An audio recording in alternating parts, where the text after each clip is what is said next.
ನಮಸ್ಕಾರ ಸ್ನೇಹಿತರೆ, ಸ್ವಾಗತ ಹೊಯ್ಸಳ ಸಾಮ್ರಾಜ್ಯದ ಇತಿಹಾಸದ ಭಾಗ 2ಕ್ಕೆ. ಕಳೆದ ಸಂಚಿಕೆಯಲ್ಲಿ ಅಂದರೆ ಪಾರ್ಟ್ 1ನಲ್ಲಿ ನಾವೊಂದು ರೋಚಕ ಪಯಣವನ್ನು ನೋಡಿದೆವು. ಮಲೆನಾಡಿನ ಒಂದು ಸಣ್ಣ ಗುಡ್ಡಗಾಡು ಜನಾಂಗ ಹೇಗೆ ಮಹಾನ್ ಸಾಮ್ರಾಜ್ಯವಾಗಿ ಬೆಳೆಯಿತು, ಆ ಹುಲಿಯನ್ನು ಕೊಂದ ಸಳನ ದಂತಕಥೆಯೇನು, ಮತ್ತು ತಲಕಾಡಿನ ಯುದ್ಧದಲ್ಲಿ ಚೋಳರನ್ನು ಧೂಳಿಪಟ ಮಾಡಿ ಹೊಯ್ಸಳರಿಗೆ ಬಲವಾದ ಅಡಿಪಾಯ ಹಾಕಿಕೊಟ್ಟ ಆಧೀಮ ಶ್ರೀಮಂತ ರಾಜ ವಿಷ್ಣುವರ್ಧನನ ಪರಾಕ್ರಮವನ್ನು ಕಣ್ಣಾರೆ ಕಂಡೆವು. ಒಂದು ವೇಳೆ ನೀವು ಆ ರೋಚಕವಾದ ಭಾಗ 1ನ್ನು ಇನ್ನೂ ನೋಡಿಲ್ಲವೆಂದರೆ ದಯವಿಟ್ಟು ಮೊದಲು ಅದನ್ನು ನೋಡಿ ಬನ್ನಿ. ಅದರ ಲಿಂಕನ್ನು ಕೆಳಗೆ ಡಿಸ್ಕ್ರಿಪ್ಷನ್ನಲ್ಲಿ ಮತ್ತು ಮೇಲೆ ಐ ಬಟನ್ನಲ್ಲಿ ನೀಡಲಾಗಿದೆ. ಆ ಇತಿಹಾಸ ತಿಳಿದರೆ ಮಾತ್ರ ಈ ಮುಂದಿನ ಕಥೆ ನಿಮಗೆ ಸಂಪೂರ್ಣವಾಗಿ ಅರ್ಥವಾಗುತ್ತದೆ. ಆದರೆ ಹೊಯ್ಸಳರ ಕಥೆ ಅಲ್ಲಿಗೆ ಮುಗಿದಿಲ್ಲ. ಇತಿಹಾಸದ ನಿಜವಾದ ತಿರುವುಗಳಿರುವುದು ಈ ಸಂಚಿಕೆಯಲ್ಲಿ. ಇವತ್ತಿನ ವಿಡಿಯೋದಲ್ಲಿ ನಾವು ನೋಡಲಿದ್ದೇವೆ ಸಾಮ್ರಾಜ್ಯದ ಉತ್ತುಂಗ. ಹೊಯ್ಸಳರನ್ನು ದಕ್ಷಿಣದ ಚಕ್ರವರ್ತಿಗಳನ್ನಾಗಿ ಮಾಡಿದ ಆ ಮಹಾನ್ ರಾಜ ಯಾರು? ದುರಂತ ತಿರುವು. ಅಣ್ಣ ತಮ್ಮಂದಿರ ಜಗಳದಲ್ಲಿ ಅಖಂಡ ಸಾಮ್ರಾಜ್ಯ ಹೋಳಾಗಿದ್ದು ಹೇಗೆ? ಕಲ್ಲಿನಲ್ಲಿ ಅರಳಿದ ಕವಿತೆ, ಬೇಲೂರು, ಹಳೆಬೀಡು, ಸೋಮನಾಥಪುರದ ವಾಸ್ತುಶಿಲ್ಪದ ರಹಸ್ಯಗಳೇನು? ಮತ್ತು ಅಂತಿಮವಾಗಿ ದೆಹಲಿ ಸುಲ್ತಾನರ ದಾಳಿಗೆ ಸಿಲುಕಿ ಬೆಂಕಿಯಲ್ಲಿ ಬೆಂದು ಹೋದ ಹೊಯ್ಸಳರ ಆ ಕರುಣಾಜನಕ ಅಂತ್ಯ. ಬನ್ನಿ, ತಡಮಾಡದೆ ಇತಿಹಾಸದ ಈ ಅಂತಿಮ ಅಧ್ಯಾಯಕ್ಕೆ ಸಾಕ್ಷಿಯಾಗೋಣ.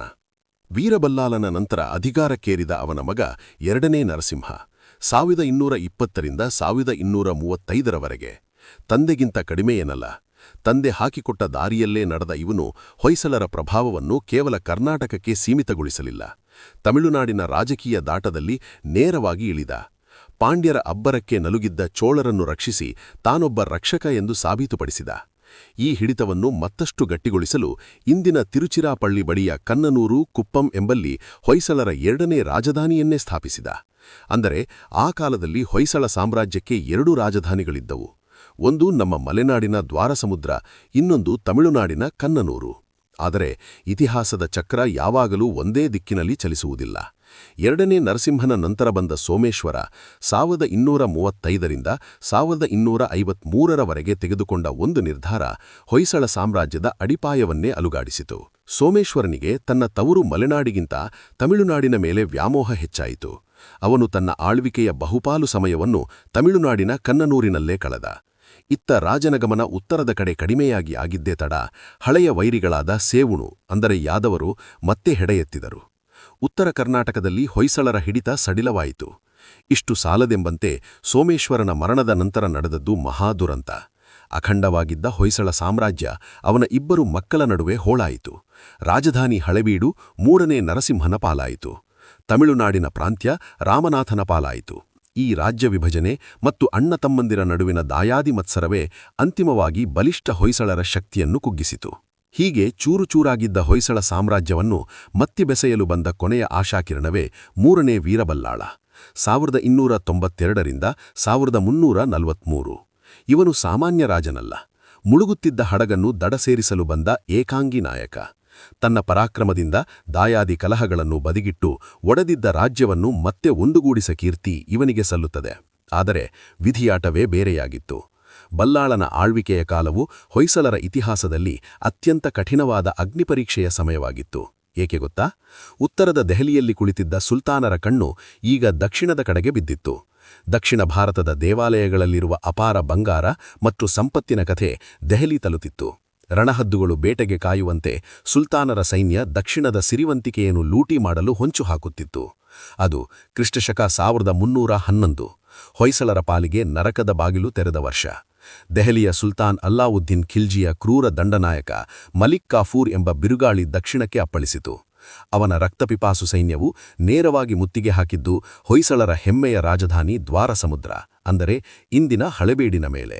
ಎದುರಿಗಿದ್ದದ್ದು ಊಹುಗೂ ನಿಲುಕದ ಬೃಹತ್ ಸೈನ್ಯ. ಅನಿವಾರ್ಯ ಪರಿಸ್ಥಿತಿಯಲ್ಲಿ ಸಿಲುಕಿದ 3ನೇ ವೀರಬಲ್ಲಾಳ ತನ್ನ ಪ್ರಜೆಗಳನ್ನು ಮತ್ತು ರಾಜಧಾನಿಯನ್ನು ಉಳಿಸಿಕೊಳ್ಳಲು ಕಣ್ಣೀರಿಯುತ್ತಾ ಒಪ್ಪಂದಕ್ಕೆ ಬರಬೇಕಾಯಿತು. ಶತಮಾನಗಳಿಂದ ಕೂಡಿಟ್ಟಿದ್ದ ಅಪಾರವಾದ ಚಿನ್ನ, ಮುತ್ತು, ರತ್ನಗಳನ್ನು ಕಪ್ಪವಾಗಿ ಸುಲ್ತಾನರ ಕಾಲಡಿ ಸುರಿದ. ಆದರೆ ವಿಧಿಯಾಟ ಅಲ್ಲಿಗೆ ನಿಲ್ಲಲಿಲ್ಲ. 1327ರಲ್ಲಿ ಮಹಮ್ಮದ್ ಬಿನ್ ತುಘಲಕ್ನ ಸೈನ್ಯ ಮತ್ತೆ ಮೃತ್ಯುವಿನಂತೆ ಎರಗಿದು. ಈ ಬಾರಿ ಯಾವುದೇ ಒಪ್ಪಂದವಿರಲಿಲ್ಲ, ಕೇವಲ ವಿನಾಶವಿತ್ತು. ವೈಭವದಿಂದ ಮೆರೆಯುತ್ತಿದ್ದ ದ್ವಾರಸಮುದ್ರವನ್ನು ಸಂಪೂರ್ಣವಾಗಿ ಲೂಟಿ ಮಾಡಿ ಬೆಂಕಿ ಹಚ್ಚಲಾಯಿತು.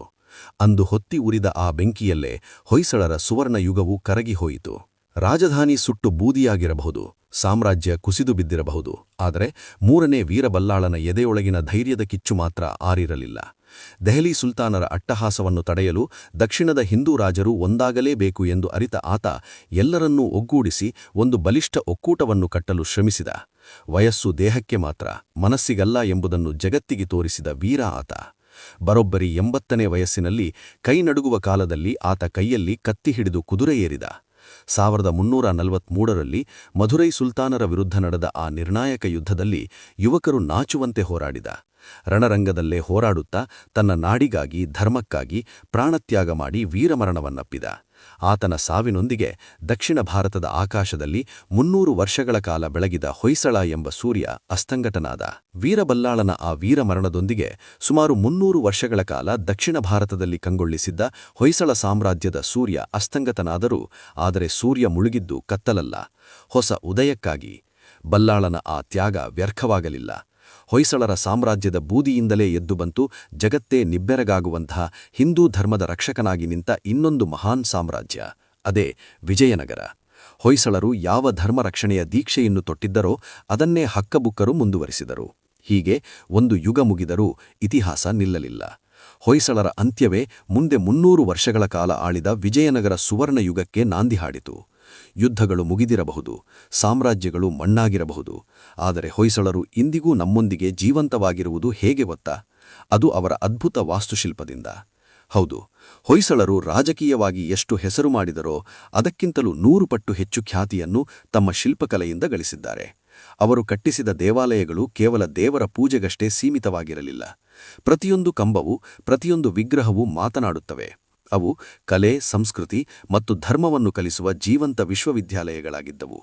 ರಾಜರು ಹೋದರೂ, ರಾಜ್ಯ ಹೋಯಿತು, ಆದರೆ ಅವರು ಕಲ್ಲಿನಲ್ಲಿ ಬರೆದ ಆ ಕವಿತೆ ಮಾತ್ರ ಇಂದಿಗೂ ಅಜರಾಮರ. ಇತಿಹಾಸಕಾರರು ಮತ್ತು ಕಲಾ ವಿಮರ್ಶಕರು ಹೊಯ್ಸಳರ ವಾಸ್ತುಶಿಲ್ಪವನ್ನು ಬಣ್ಣಿಸುವುದು ಹೀಗೆ: ಕಲ್ಲಿನಲ್ಲಿ ಅರಳಿದ ಕವಿತೆಯೆಂದು. ಇದು ಕೇವಲ ಮಾತಲ್ಲ, ಅಕ್ಷರಶಃ ಸತ್ಯ.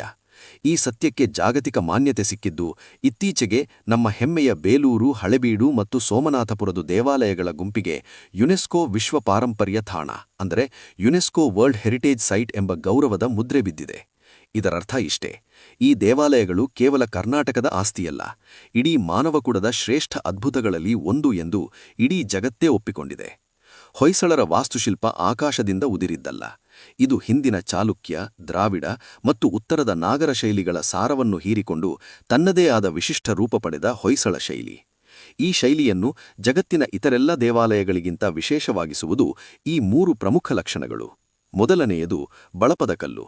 ಗ್ರಾನೈಟ್ನಂತಹ ಕಠಿಣ ಕಲ್ಲಿನ ಬದಲು ಹೊಯ್ಸಳರು ಆರಿಸಿಕೊಂಡಿದ್ದು ಮೃದುವಾದ ಬಳಪದ ಕಲ್ಲು. ಭೂಮಿಯಿಂದ ತೆಗೆಯುವಾಗ ಬೆಣ್ಣೆಯಂತೆ ಮೃದುವಾಗಿರುವ ಈ ಕಲ್ಲು ಶಿಲ್ಪಿಗಳಿಗೆ ಅತೀ ಸೂಕ್ಷ್ಮ ಕೆತ್ತನೆ ಮಾಡಲು ಅವಕಾಶ ನೀಡಿತು. ಆದರೆ ವಿಶೇಷವೆಂದರೆ ಗಾಳಿಗೆ ಒದ್ದದಂತೆ ಇದು ಕಬ್ಬಿಣದಷ್ಟೇ ಗಟ್ಟಿಯಾಗುತ್ತದೆ. ಎರಡನೆಯದು ನಕ್ಷತ್ರಾಕಾರದ ತಳಪಾಯ. ಹೊಯ್ಸಳರ ದೇವಾಲಯಗಳು ಸಾಮಾನ್ಯವಾಗಿ ಚೌಕಾಕಾರದಲ್ಲಿರದೆ ನಕ್ಷತ್ರದ ಆಕಾರದಲ್ಲಿರುತ್ತದೆ. ಯಾಕೆ ಗೊತ್ತಾ? ನಕ್ಷತ್ರದ ಆಕಾರವಿದ್ದಾಗ ಗೋಡೆಯ ವಿಸ್ತೀರ್ಣ ಹೆಚ್ಚಾಗುತ್ತದೆ. ಆಗ ಶಿಲ್ಪಿಗಳಿಗೆ ಕೆತ್ತನೆ ಮಾಡಲು ಹೆಚ್ಚು ಜಾಗ ಸಿಗುತ್ತದೆ ಮತ್ತು ಬೆಳಕು ಬಿದ್ದಾಗ ನೆರಳು ಬೆಳಕಿನ ಆಟ ಸುಂದರವಾಗಿ ಕಾಣುತ್ತದೆ. ಮೂರನೆಯದು ಜಗತಿ.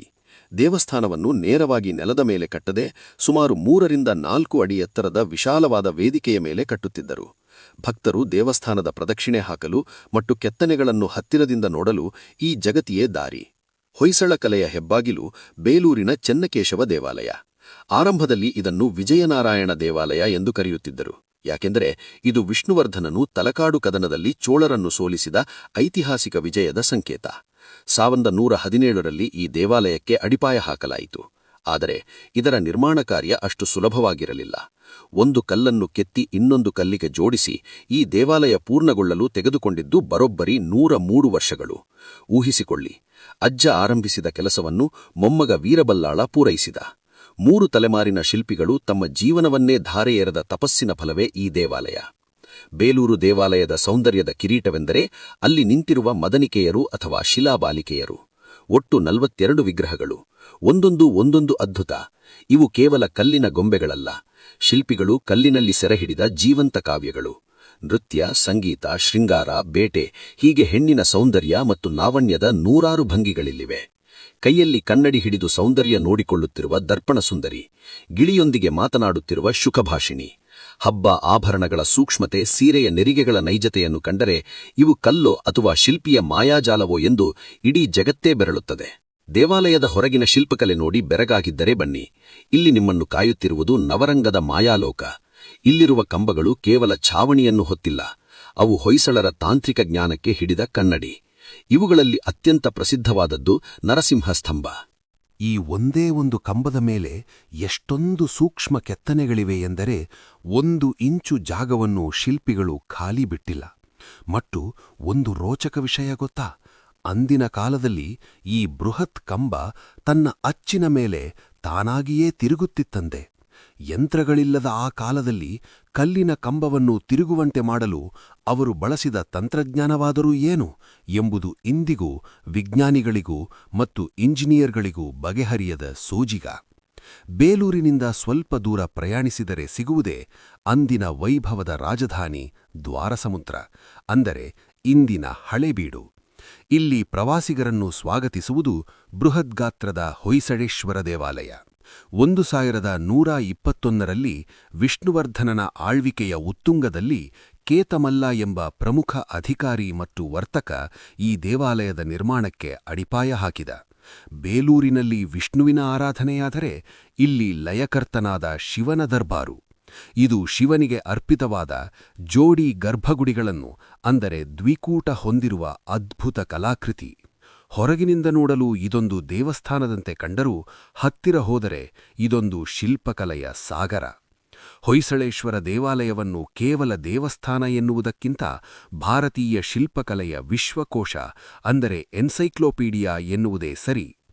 ಇದರ ಹೊರಗೋಡೆಗಳ ಮೇಲೆ ಕಣ್ಣಾಡಿಸಿದರೆ ಸಾಕು, ಸಾವಿರಾರು ದೇವಾನುದೇವತೆಗಳು, ರಾಮಾಯಣ ಮಹಾಭಾರತದ ಕಥೆಗಳು ನಿಮ್ಮ ಕಣ್ಣ ಮುಂದೆ ರೀಲು ಬಿಟ್ಟಂತೆ ಸಾಗುತ್ತವೆ.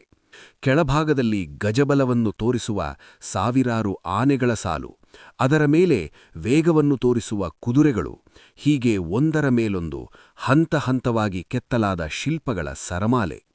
ಮತ್ತು ನಿಮಗೊಂದು ಸವಾಲು, ಆಕೇಲಿ, ಇಲ್ಲಿರುವ ಸಾವಿರಾರು ಶಿಲ್ಪಗಳಲ್ಲಿ ಒಂದೇ ತರಹದ 2 ಶಿಲ್ಪಗಳನ್ನು ಹುಡುಕಲು ಸಾಧ್ಯವೇ ಇಲ್ಲ. ಪ್ರತಿಯೊಂದು ಶಿಲ್ಪವೂ ವಿಶಿಷ್ಟ, ಪ್ರತಿಯೊಂದು ಕೆತ್ತನೆಯೂ ಅದ್ವಿತೀಯ. ಅಷ್ಟೊಂದು ವೈವಿಧ್ಯತೆ, ಅಷ್ಟೊಂದು ಸೃಜನಶೀಲತೆ ಈ ಶಿಲ್ಪಿಗಳಿಗಿಟ್ಟು. ದೇವಾಲಯದ ಸೌಂದರ್ಯ ಒಂದೆಡೆಯಾದರೆ ಅದರ ಎದುರಿಗೆ ಕುಳಿತಿರುವ ಆ ಶಿವನ ವಾಹನ ನಂದಿಗಳ ಗತ್ತುಗಾರಿಕೆಯೇ ಇನ್ನೊಂದು. ಹಳೇಬೀಡಿನಲ್ಲಿ 2 ಬೃಹತ್ ಏಕಶಿಲಾ ನಂದಿ ವಿಗ್ರಹಗಳಿವೆ. ಇವು ಸಾಮಾನ್ಯ ಕಲ್ಲಿನ ಮೂರ್ತಿಗಳಲ್ಲ. ಸಾವಿರಾರು ವರ್ಷಗಳು ಕಳೆದರೂ, ಬಿಸಿಲು ಮಳೆ ಗಾಳಿಗೆ ಒಡ್ಡುಗೊಂಡಿದ್ದರೂ ಇಂದಿಗೂ ಈ ನಂದಿಗಳ ಮೈಮೇಲೆ ಎಣ್ಣೆ ಸವರಿದಂತೆ ಒಂದು ವಿಶೇಷವಾದ ಹೊಳಪು ಇದೆ. ಕುತ್ತಿಗೆಯಲ್ಲಿರುವ ಗಂಟೆಗಳ ಸರ, ಮೈಮೇಲಿನ ಆಭರಣಗಳ ಅಲಂಕಾರ ಎಷ್ಟು ಸೂಕ್ಷ್ಮವಾಗಿದೆಯೆಂದರೆ ನಿಜವಾದ ಹಗ್ಗವನ್ನೇ ಕಲ್ಲಿಗೆ ಸುತ್ತಿದಂತೆ ಭಾಸವಾಗುತ್ತದೆ. ಇಂತಹ ಜೀವಂತ ಕಳೆಯಿರುವ ನಂದಿಗಳನ್ನು ಇಡೀ ಭಾರತದಲ್ಲಿ ಬೇರೆಲ್ಲಿಯೂ ಕಾಣಲು ಸಾಧ್ಯವಿಲ್ಲ. ಇಷ್ಟೆಲ್ಲ ವೈಭವವಿದ್ದರೂ ಹಳೇಬೀಡಿನ ಕಥೆಯಲ್ಲಿ ಒಂದು ಕಣ್ಣೀರು ತರಿಸುವಂತಹ ಅಧ್ಯಾಯವಿದೆ. ಅದುವೇ ಅಪೂರ್ಣ ಸೌಂದರ್ಯ. ಸುಮಾರು 86 ವರ್ಷಗಳ ಕಾಲ ಈ ದೇವಾಲಯದ ನಿರ್ಮಾಣ ಕಾರ್ಯ ನಡೆಯಿತು. ಆದರೆ ವಿಧಿಲಿಖಿತವೇ ಬೇರೆಯಾಗಿತ್ತು. ದೇವಸ್ಥಾನ ಪೂರ್ಣಗೊಳ್ಳುವ ಮುನ್ನವೇ ದೆಹಲಿ ಸುಲ್ತಾನರ ದಾಳಿ ಸಿಡಿಲಿನಂತೆ ಎರಗಿತು. ಶಿಲ್ಪಿಗಳು ತಮ್ಮ ಉಳಿಯನ್ನು ಕೆಳಗಿಟ್ಟು ಓಡಬೇಕಾಯಿತು. ಇದೇ ಕಾರಣಕ್ಕೆ ಇಂದಿಗೂ ಈ ದೇವಾಲಯಕ್ಕೆ ಶಿಖರಗಳಿಲ್ಲ. ಎಷ್ಟೋ ಕೆತ್ತನೆಗಳು ಅರ್ಧಕ್ಕೆ ನಿಂತಿವೆ. ಸುಲ್ತಾನರ ಸೈನ್ಯ ಎಷ್ಟೋ ವಿಗ್ರಹಗಳ ಮೂಗು ಕೈ ಕಾಲುಗಳನ್ನು ಒಡೆದು ಹಾಕಿತು. ಆದನೂ ಆ ಗಾಯಗೊಂಡ ಸೌಂದರ್ಯದಲ್ಲೇ ಈ ದೇವಾಲಯ ಇಂದು ಜಗತ್ತಿನ ಅದ್ಭುತಗಳಲ್ಲಿ ಒಂದಾಗಿ ತಲೆಯೆತ್ತಿ ನಿಂತಿದೆ. ಪರಿಪೂರ್ಣವಾಗಿಲ್ಲದಿದ್ದರೂ ಇದು ಪರಿಶುದ್ಧ. ಬೇಲೂರು ಮತ್ತು ಹಳೇಬೀಡಿನ ನಂತರ ಹೊಯ್ಸಳ ವಾಸ್ತುಶಿಲ್ಪದ ಪಯಣ ಬಂದು ನಿಲ್ಲುವುದು ಮೈಸೂರಿನ ಹತ್ತಿರವಿರುವ ಪುಟ್ಟ ಗ್ರಾಮ ಸೋಮನಾಥಪುರದಲ್ಲಿ. ಇಲ್ಲಿರುವ ಕೇಶವ ದೇವಾಲಯ ಹೊಯ್ಸಳ ಸಾಮ್ರಾಜ್ಯದ ಕೊನೆಯ ಮತ್ತು ಪರಿಪೂರ್ಣ ಕೊಡುಗೆ. 1168ರಲ್ಲಿ, ಅಂದರೆ ಸಾಮ್ರಾಜ್ಯದ ಇಳಿಹೊತ್ತಿನಲ್ಲಿ, ರಾಜ 3ನೇ ನರಸಿಂಹನ ದಂಡನಾಯಕ ಸೋಮನಾಥನು ಈ ಅದ್ಭುತವನ್ನು ನಿರ್ಮಿಸಿದನು. ಹಳೇಬೀಡು ಅಪೂರ್ಣ ಸೌಂದರ್ಯವಾದರೆ ಸೋಮನಾಥಪುರ ಪರಿಪೂರ್ಣತೆಯ ಪ್ರತೀಕ. ಯಾಕೆಂದರೆ ಬೇರೆಲ್ಲ ಕಡೆ ಗೋಪುರಗಳು ಬಿದ್ದು ಹೋಗಿದ್ದರೆ ಇಲ್ಲಿ ಮಾತ್ರ 3 ಗರ್ಭಗುಡಿಗಳ ಮೇಲಿರುವ ಗೋಪುರಗಳು, ಅಂದರೆ ಶಿಖರಗಳು, ಇಂದಿಗೂ ಸುಸ್ಥಿತಿಯಲ್ಲಿವೆ. ಇದೊಂದು ತ್ರಿಕೂಟಾಚಲ, ಅಂದರೆ 3 ಶಿಖರಗಳಿರುವ ದೇವಾಲಯ. ಇದು ಹೊಯ್ಸಳ ಸಾಮ್ರಾಜ್ಯ ಅಸ್ತಂಗತವಾಗುವ ಮುನ್ನ ಅರಳಿದ ಕೊನೆಯ ಬಂಗಾರದ ಕಮಲ. ಸೋಮನಾಥಪುರ ದೇವಾಲಯದ ವಿನ್ಯಾಸವೇ ಒಂದು ವಿಸ್ಮಯ. ವಾಸ್ತುಶಿಲ್ಪ ಪರಿಭಾಷೆಯಲ್ಲಿ ಇದನ್ನು ತ್ರಿಕೂಟಾಚಲ ಎನ್ನುತ್ತಾರೆ. ಸರಳವಾಗಿ ಹೇಳಬೇಕೆಂದರೆ ತ್ರಿ ಅಂದರೆ 3, ಕೂಟ ಅಂದರೆ ಶಿಖರ. ಒಂದೇ ಜಗತಿಯ ಮೇಲೆ ನಕ್ಷತ್ರಾಕಾರದಲ್ಲಿ ಜೋಡಿಸಲಾದ 3 ಪ್ರತ್ಯೇಕ ಗರ್ಭಗುಡಿಗಳು ಮತ್ತು 3 ಗೋಪುರಗಳು ಇಲ್ಲಿವೆ. ಈ 3 ಗರ್ಭಗುಡಿಗಳಲ್ಲೂ ವಿರಾಜಮಾನರಾಗಿರುವುದು ಸಾಕ್ಷಾತ್ ಶ್ರೀಮನ್ನಾರಾಯಣನ ಅವತಾರಗಳು. ಮಧ್ಯದ ಗರ್ಭಗುಡಿಯಲ್ಲಿ ಕೇಶವ, ಬಲಬದಿಯ ಗರ್ಭಗುಡಿಯಲ್ಲಿ ಕೊಳಲನ್ನೂದುತ್ತಿರುವ ಮನ್ಮೋಹಕ ವೇಣುಗೋಪಾಲ ಮತ್ತು ಎಡಬದಿಯಲ್ಲಿ ಜನಾರ್ದನ. ಒಂದೇ ದೇವಾಲಯದಲ್ಲಿ ವಿಷ್ಣುವಿನ ಈ 3 ಸುಂದರ ರೂಪಗಳನ್ನು ಕಣ್ತುಂಬಿಕೊಳ್ಳುವುದೇ ಒಂದು ಭಾಗ್ಯ. ಗಾತ್ರದಲ್ಲಿ ಈ ದೇವಾಲಯವು ಬೇಲೂರು ಮತ್ತು ಹಳೇಬೀಡಿಗಿಂತ ಚಿಕ್ಕದಿರಬಹುದು, ಆದರೆ ಕೆತ್ತನೆಯ ಸೂಕ್ಷ್ಮತೆಯಲ್ಲಿ ಇದು ಅವೆರಡನ್ನೂ ಮೀರಿಸುವಂತಿದೆ. ಇದರ ಸೌಂದರ್ಯದ ರಹಸ್ಯ ತಿಳಿಯಬೇಕೆಂದರೆ ನೀವೊಮ್ಮೆ ತಲೆ ಎತ್ತಿ ಮೇಲೆ ನೋಡಬೇಕು.